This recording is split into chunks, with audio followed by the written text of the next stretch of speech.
Hey y'all, this is totally not the video I expected to be making today. I thought I was going to do coverage of the Nintendo Switch today based on a event on Friday, but you probably saw the news that there was a mass shooting at a mosque in Quebec City. And so I'm going to take some time to talk about that and talk about kind of what we do know at this point, what we don't know for certain at this point, and make some commentary about the sensationalization and the politicization that's been going on in the media, because it's really disturbing and it's violating best practices on dealing with this kind of stuff. And the thing I will not be doing in keeping with best practices is saying the name of the suspect. That was something that too many news organizations did too quickly, and in doing so, they falsely identified a witness as a suspect. And this is part of the reason you don't do it. You also don't do it because there is a belief that part of the reason that one of the components of mass shooters is fame, a desire for fame. And so because of that, the recommendation is that you don't say the name of the shooter in the coverage. Now, a lot of websites have completely violated that in a lot of cases because of a political agenda, but I'm getting ahead of myself. Let's dive in to what we've got here. There was a shooting at a mosque in Quebec. The background of this is that Islamophobia has been an issue in the province of Quebec for some time now. It was an election wedge issue in our past election that resulted in Justin Trudeau becoming prime minister. And one of the big topics at the debate was the idea of a niqab ban in Quebec. And Trudeau came out strongly in favor of it. Strangely, the head of the NDP, Tom Mulcair, also came out opposing it. Did I say in favor of it? Opposing it. And for some odd reason, Tom Mulcair didn't get the points that Justin Trudeau did, in part because Trudeau just went the extra mile, and instead of going, we oppose this ban, it's like, no, we oppose anything that denies people their freedom of expression in terms of religious identity. And it became something of a controversial point of some people calling him a bleeding heart liberal and other people, having a much more positive opinion of the whole thing. Of course, other people called him an opportunist that was a Johnny-come-lately to the whole, anti-Islamophobia cause. But this is Canada. I mean, the province of Quebec is definitely the most politically tense province we have because of the language issue, the ongoing language issue that leads to feelings of marginalization on both sides of it. The history of the province of Quebec is that when the English defeated the French, back when the country was being sort of patchworked together, instead of being the sort of, big bad occupying conqueror that everybody decries now, Canada allowed French Canadians to be a distinct society within the larger nationalistic framework of Canada. And this has led to a very interesting sort of dual language, rich cultural landscape, but it's also led to ongoing tensions regarding various language laws in Quebec. And there are also religious elements in the province of Quebec connected to that French, not just francophone, but French identity from back in the day, in that the Catholic Church had much greater control over the laws of Quebec. And so things, for instance, like women's suffrage were much later to come to the province of Quebec than the rest of Canada. So this is an element of our country that a lot of people from outside it don't understand. And I'm talking about this because people have, said to me a lot during this whole thing, oh, I didn't think this stuff happened in Canada. And, well, it does happen in Canada. It happens a lot less in Canada than it happens in other parts of the world. I'll pull up the Wikipedia entry. There is a Wikipedia entry of its list of massacres in Canada. We can't do a list of mass shootings, I guess, because we don't have enough. But if you look at, a lot of them were way back in the day, 1869, 1751. I mean, that's not what people think of when they think of, a modern day active shooter. We had a school shooting in 75, and then, big jump to 84, shooting in the National Assembly. But if you look at the numbers on these things, they're three people, not the numbers. And this is more the École Polytechnique massacre. That's been popping into my mind a lot lately. I remember when that happened, and it shocked the country. That was sort of our one indicator of these things aren't supposed to happen here. That was a real wake-up call for the country. The other thing that touched me much more personally in terms of not supposed to happen here was, you'll see here, the worst case of mass murder in Canada. The Air India, I believe it was flight 182, exploded over Ireland after taking off from Vancouver, killing all 329 people aboard in 1985. 3 of those people were my friend Aparna Gosain, her mother, and her brother. She was survived only by her father. The rest of the family was killed. And there's been a lot of information that I've followed fairly closely about that. And one of the takeaways is that in any of these, call them what you want, call them tragedies, call them preventable tragedies, call them grisly acts, whatever you want to call them, the common denominator is there were warning signs and things got missed. And that is, coming up to this recent shooting at the mosque, this is the stuff we don't know yet. It's too soon. The guy, before I started recording this, the guy hadn't even appeared in court, as far as I knew. He was scheduled to appear, but hadn't yet. And so there's a real sense of the whole country holding its breath. Understandably, people don't feel safe because copycats are a concern. And, now we have the politicization starting, including the blinking White House saying that this is a focus on why Trump is being proactive rather than reactive when it comes to our nation's safety and security. And I read that, and it was like a punch in the gut, because this was, Muslim Canadians as the victims of a crime, not the potential perpetrators of the crime. And I'm going to get off this, or I'm going to get very, very angry. And that doesn't do any good. Because we don't quite know what happened yet. What is known, and I'll jump to this article here, and this is, maybe I won't jump yet. I'll set up kind of what my concern is, and I don't have a visual on this stuff yet because I don't want to show the attacker's name.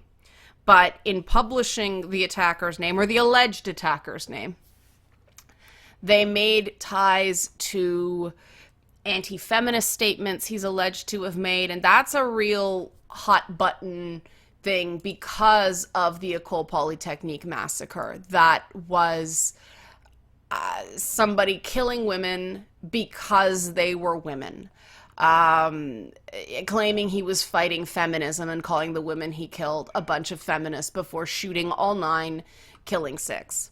And so this sort of stuff is a real point of sensitivity in this country because of that. We are uncomfortable with such statements. But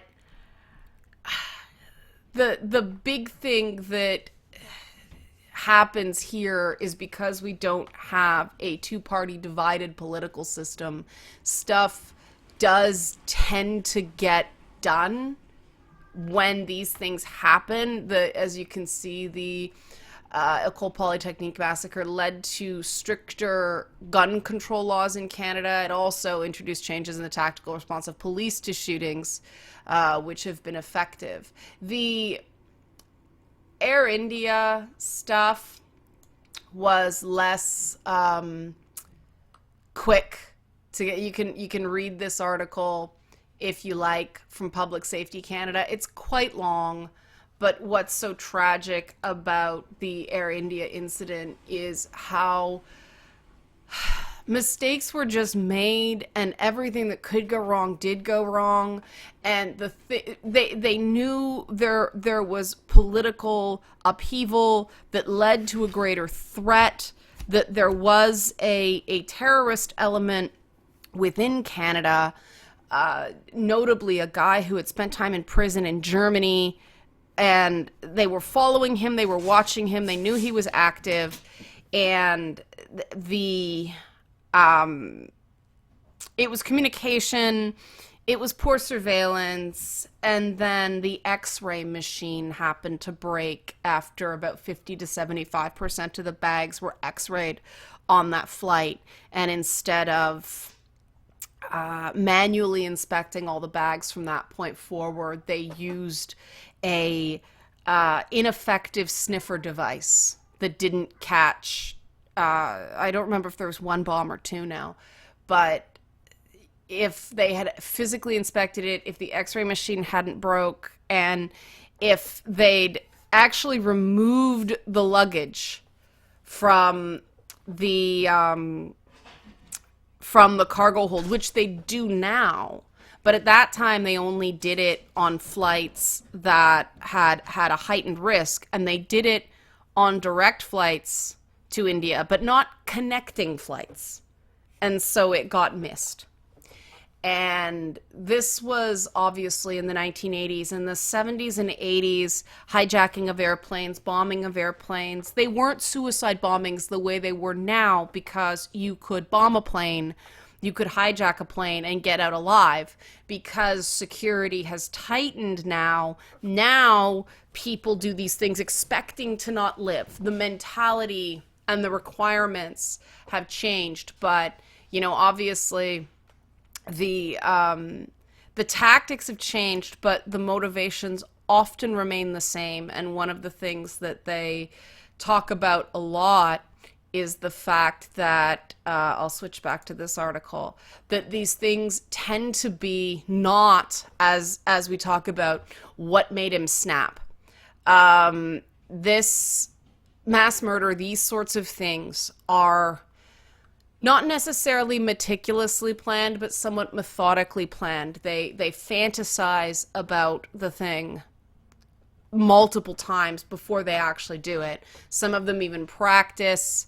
And a lot, and this is where I'm getting into the politicization, because it's easy to jump to conclusions about the motivations of a guy who walks into a mosque and shoots a bunch of people. I mean, 6 died, 5, I believe, more are injured badly.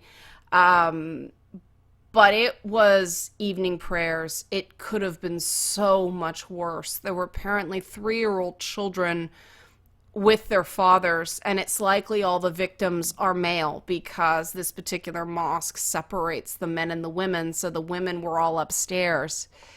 And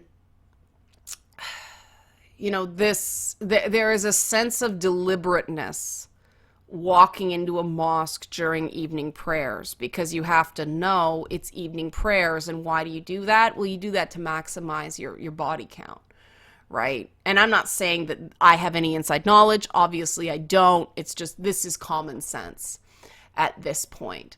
But there's a lot made about It being, where's the part in it, that mass shooters, up the top here, are young white men with mental health issues, acute mental health issues. The thing is that broad definition includes a lot of people who never do anything violent, and the reality is that people with severe mental disorders are more likely to be victims of violence. And so there's more going on. They talk about triggers, they talk about interesting, they find that some of these young mass shooters, active shooters, didn't have the connection between dying and being dead. So they talk about fantasizing fantasizing about their funeral as if they're going to be able to attend as a guest. And there's been speculation that it's connected to some sort of obsession with fame. No one's quite sure. What they do know is that they have been able to prevent some of these things through intervention, and they don't like to say, oh, we prevented this with certainty, but they think they may have stopped 150 incidents through what they do know. But what they do know is that there is an escalation period. And this is what I want to talk about, because one of the things that has been going around when they're naming and shaming this accuser, which it's not naming and shaming, it's naming and faming. That fame thing, the reason that you don't name the shooters in these cases, it's okay to name the victims, like the halal grocer that died, or the professor at Laval University that was killed. We can talk about them, but we don't name the shooter because that denies them the fame, and copycats are a real concern. These things tend to cluster. And one of the things that has come out about this particular shooter is that he was apparently a Donald Trump supporter. He was active in politics in general, in terms of politically active online, but a lot of people are who don't end up killing people. And he was apparently also, he was also a supporter of Marie Le Pen, which is the far right group in France, the far right leader in France. And he'd made anti-feminist statements. He was pro-Israel, all these things. And again, a lot of these things, a lot of people are pro-Israel, a lot of people are pro-Trump, a lot of people are pro a lot of things, and they don't go out and murder people. And this is the desire we have to stop. We have to prevent the desire to find an easy answer and look for someone to blame. And this is particularly hard because of the timing of this, because somebody went out and shot up a mosque right after Trump blocked, people from Muslim countries from entering the U.S., certain Muslim countries from entering the U.S. And while this may have been an excuse, we may find out that this is an excuse, that is not the same as the reason.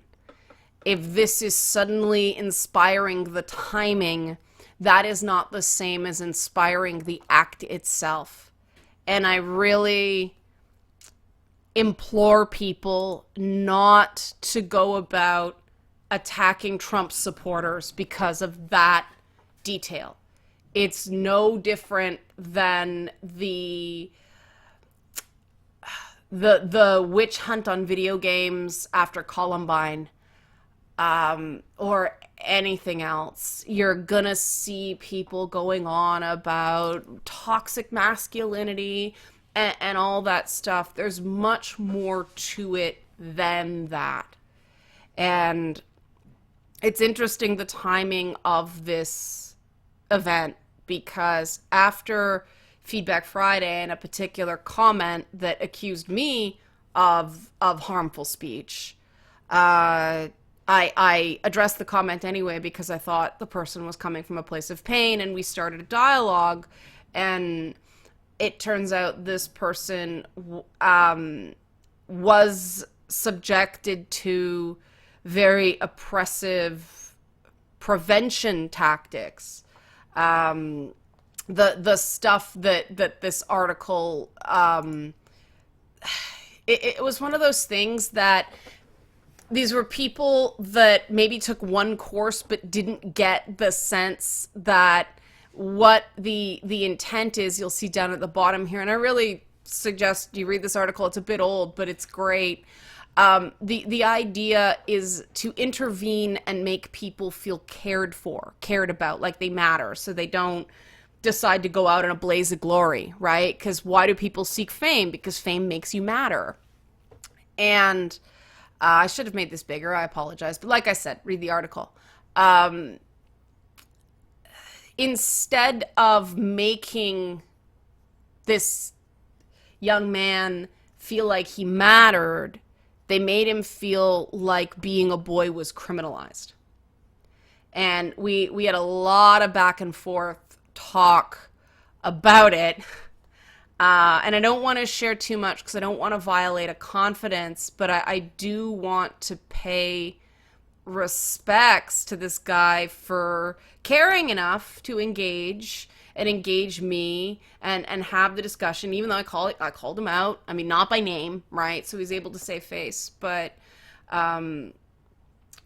we had this discussion, and it's very front of mind now, and this discussion definitely informs what I'm going to say and what I have been saying in this video about what to do now and how to react and how to be grieving and how to be angry and all that stuff in effective ways.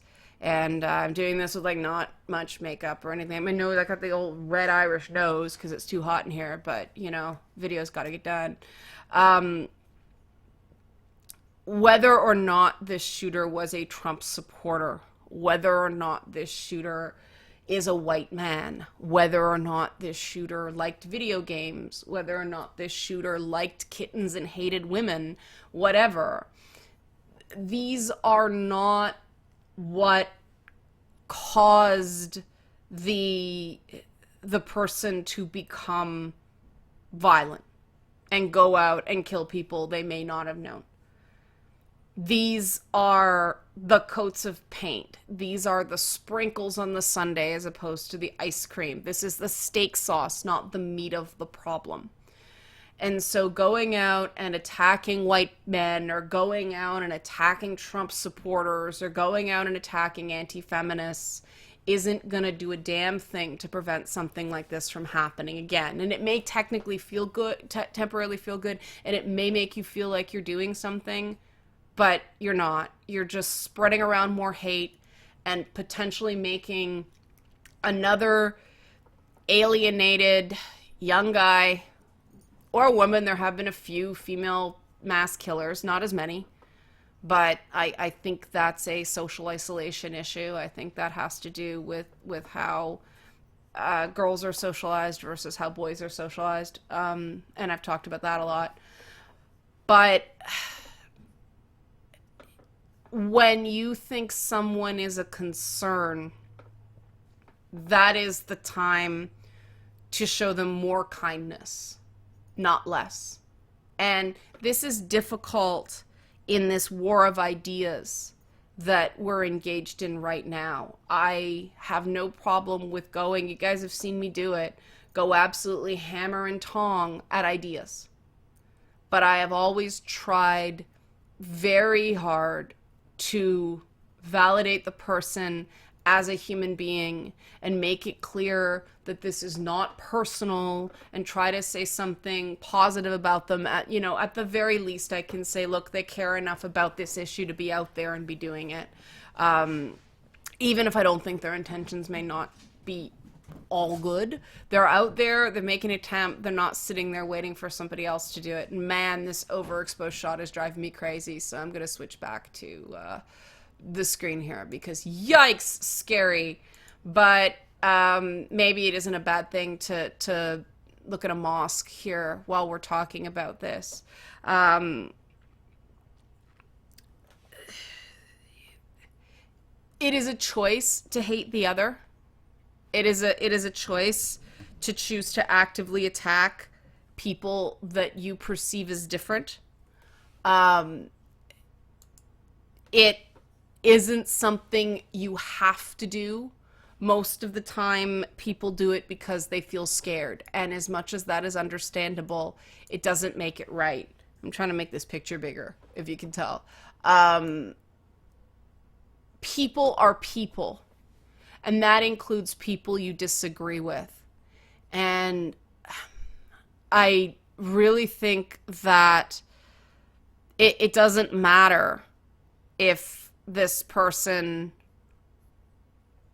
is pro-Trump, anti-Trump, pro-Israel, anti-Israel, whatever. It's the way they went about behaving that matters, not their opinions.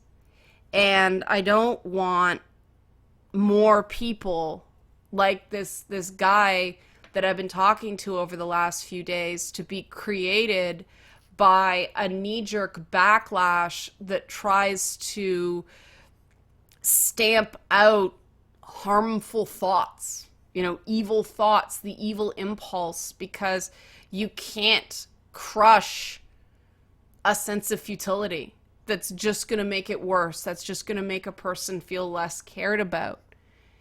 And it is way more labor intensive to take an active one-on-one interest in someone. I get that.